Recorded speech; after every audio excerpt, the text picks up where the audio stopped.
नमस्कार। Political page पर आप सभी लोगों का स्वागत है। सभी दल अब चाहते हैं कि विधानसभा चुनाव में विलंब ना हो। साथियों, मैं चर्चा कर रहा हूं जम्मू और कश्मीर की। जम्मू और कश्मीर में अनुच्छेद 370 का समाप्ति आज से 5 साल पहले हुआ, जब से विधानसभा को निलंबित रखा गया। जम्मू कश्मीर से राज्य का दर्जा वापस ले लिया गया और जम्मू और कश्मीर को दो केंद्र शासित प्रदेशों में बांट दिया, लद्दाख और जम्मू और कश्मीर। पिछले 5 साल के दौरान अनुच्छेद 370 के समाप्ति के बाद राज्य में कुछ सुरक्षा के हालात चुनाव कराने योग्य नहीं, इसलिए अब तक चुनाव नहीं हुआ। लेकिन देखा गया पिछले कुछ सालों में राज्य में पर्यटकों की संख्या खूब आ रही, खूब पर्यटक आ रहे हैं। राज्य में कई गतिविधियां हो चुकी है। T20 से जुड़े हुए भी कई गतिविधियां राज्य में, G20 से जुड़े हुए भी कई गतिविधियां राज्य में आयोजित की गई। लोकसभा का चुनाव भी शांतिपूर्ण संपन्न हो चुका है जम्मू और कश्मीर में, और परिसीमन भी हो चुका।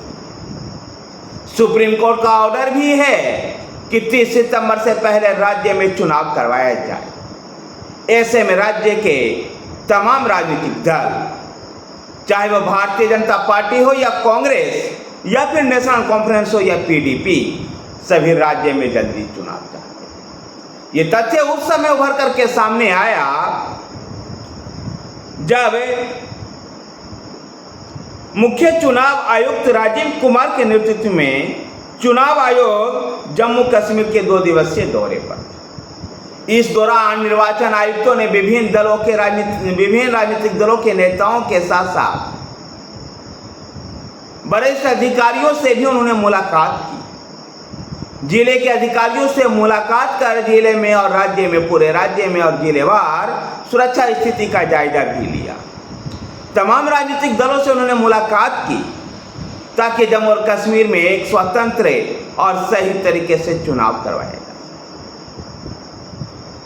जहां अधिकारियों ने सुरक्षा हालात और विभिन्न आयामों की जानकारियां दी, तो वहीं राजनीतिक दलों से मुलाकात के दौरान सभी राजनीतिक दलों का एक स्वर था कि राज्य में जल्दी चुनाव होना चाहिए। चाहे वो भारतीय जनता पार्टी हो या कांग्रेस या फिर नेशनल कॉन्फ्रेंस हो या PDP, सभी का एक ही मांग था कि राज्य में जल्द चुनाव। देखना दिलचस्प होगा कि चुनाव आयुक्त अब कब राज्य में चुनाव करवाता है। लेकिन 30 सितंबर तक के सुप्रीम कोर्ट के गाइडलाइंस के हिसाब से भी 30 सितंबर तक के राज्य में विधानसभा का चुनाव हो जाना चाहिए। जहां दूसरी तरफ कुछ ऐसे अनुमान लगाए जा रहे हैं कि अक्टूबर में चुनाव हो सकते हैं जम्मू और कश्मीर का, जब देश भर में झारखंड, हरियाणा और महाराष्ट्र में चुनाव। लेकिन इस बात पर सभी राजनीतिक दल सहमत हैं कि राज्य में अब चुनाव जल्द से जल्द होना चाहिए। भारतीय जनता पार्टी के राज्य इकाई के जो प्रवक्ता हैं RS पठानिया ने कहा कि सुप्रीम कोर्ट के गाइडलाइंस के हिसाब से 30 सितंबर तक चुनाव होने चाहिए, और वैसे भी भारतीय जनता पार्टी किसी भी दिन चुनाव के लिए तैयार है। तो कांग्रेस के नेता GN मोगा ने कहा कि हमारा 3 सदस्यीय प्रतिनिधिमंडल निर्वाचन आयोग से मिला है और अब राज्य में जल्द से जल्द चुनाव होनी चाहिए। यही बातें PDP और नेशनल कॉन्फ्रेंस ने भी की। नेशनल कॉन्फ्रेंस के संभागीय प्रधान नासिर असलम बानी ने कहा कि चुनाव आयोग का जम्मू कश्मीर का दौरा है, ये केवल फोटो सेशन न रह जाए, बल्कि विधानसभा चुनाव की ठोस तैयारियों के रूप में बदलाव आए। तो लोकसभा PDP के नेता खुर्शीद आलम और पूर्व विधायक आसिया नकाशा ने कहा है कि जब राज्य में लोकसभा का चुनाव हो सकता है तो विधानसभा का चुनाव क्यों नहीं। तो बहुजन समाज पार्टी के नेता सुनील बजरौटा ने भी कहा है कि मौजूदा प्रशासन गैर भाजपा दलों से संबंधित नेताओं की सुरक्षा की उपेक्षा करता है और इस ओर ध्यान दिया जाना चाहिए। अर्थात कह सकते हैं कि राज्य में सभी राजनीतिक दलों में इस बात पर सहमति है कि चुनाव जल्द से जल्द हो जाए। उधर केंद्रीय मंत्री रामदास अठावले जो राज्य के दौरे पर आए हैं, उन्होंने संकेत दिया है कि अक्टूबर में राज्य में विधानसभा के चुनाव होंगे। रामदास अठावले ने जिस प्रकार से जम्मू और कश्मीर में पर्यटकों की संख्या बढ़ रही है, उसको एक सकारात्मक संकेत माना।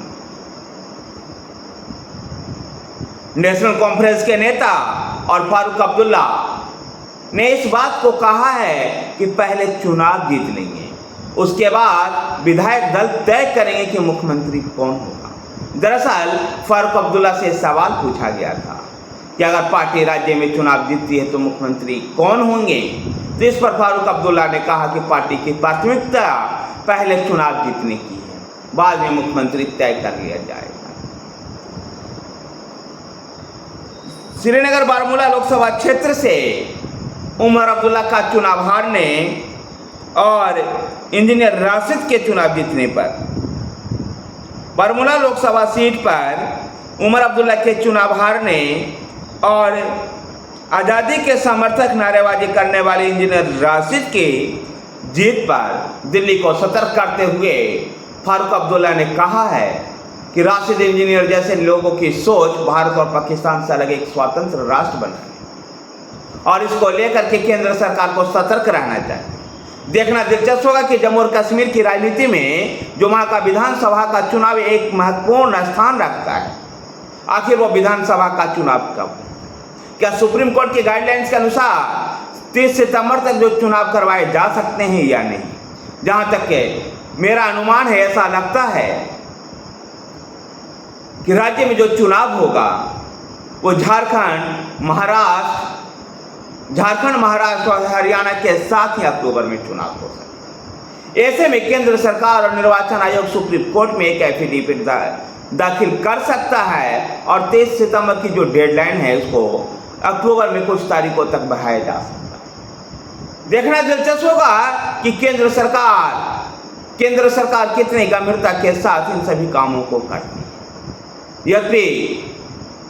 यद्यपि जिस प्रकार से जम्मू और कश्मीर में विकास हुए हैं, उसको देखते हुए अभूतपूर्व है और भारतीय जनता पार्टी राज्य में अपने जड़ों को मजबूत करने का प्रयास भी कर रही है। लेकिन उसके लिए एक चुनौतियां हैं भारतीय जनता पार्टी के लिए कि जहां जम्मू संभाग में तो मजबूती के साथ भारतीय जनता पार्टी उभरती है, लेकिन कश्मीर के क्षेत्रों में भारतीय जनता पार्टी का प्रदर्शन फीका रह जाता है। पार्टी यद्यपि इस बार चाह रही है कि अकेले चुनाव लड़ करके इन सभी कमियों को दुरुस्त किया जा सके। देखना दिलचस्प होगा कि 2024 का जो जम्मू कश्मीर विधानसभा का चुनाव है वो कब होता है और उस चुनाव में कौन सी पार्टी बाजी मार ले जाती है। धन्यवाद साथियों, वीडियो को लाइक कीजिए, शेयर कीजिए, हमारे साथ बने रहने के लिए हमारे चैनल पॉलिटिकल पीच को सब्सक्राइब कीजिए। धन्यवाद।